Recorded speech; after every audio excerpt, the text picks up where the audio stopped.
Welcome to the next episode of Let's Build Jurassic Park. In this episode we're continuing our garage build by actually focusing on the Jeeps themselves and basically creating the best Minecraft version we could of those classic Jurassic Park Jeeps. First we created a 5x8 grid on the floor, and you can see this just gives us a really nice space to start work within.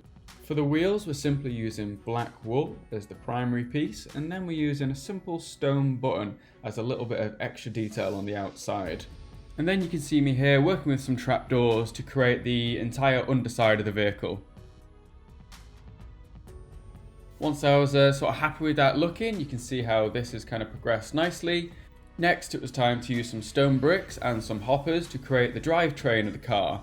To do this, you'll see I put a stone brick towards the front of the back between the wheels, and then I orientate the hoppers just like this to add a nice little underside detail. And then it was just one final trapdoor to finish this section.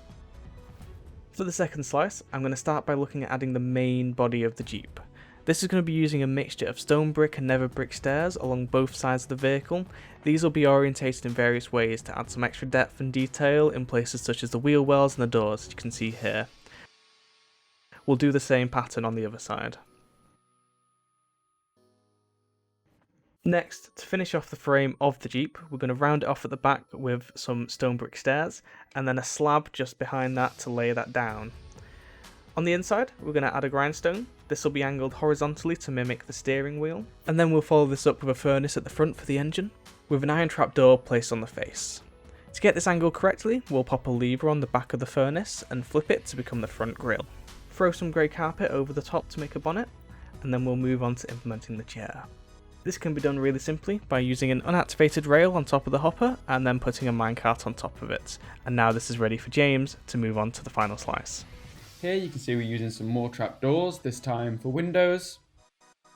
And then at the back here using some fences and a bit of black carpet to work as basically the exterior frame. This is sort of the area where the rear seats would normally be.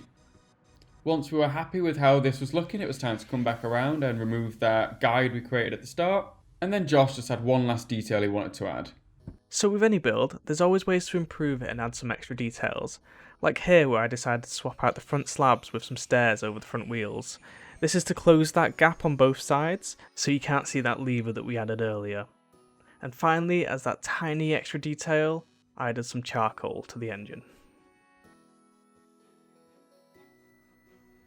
With that final detail complete, it was time just to replicate a second Jeep perfectly adjacent to our first one, and that brings us really to the end of this episode. We've got some final shots here, just how the Jeeps ended up looking with all the little intricate details here and there, and just really showing how all those different levels we created line up with one another. And then ready for the next episode, what we're going to be working on is all the final details of this garage. So we're going to do some work towards the exterior here, you know, some of the jungle, a bit of the road, that sort of thing. And then on the interior, we're going to work on any like workbenches, tools, any sort of equipment you'd expect to find in a vehicle garage like this one. So guys, as always, thanks for watching. Don't forget to like and subscribe, and we'll see you soon in the next video.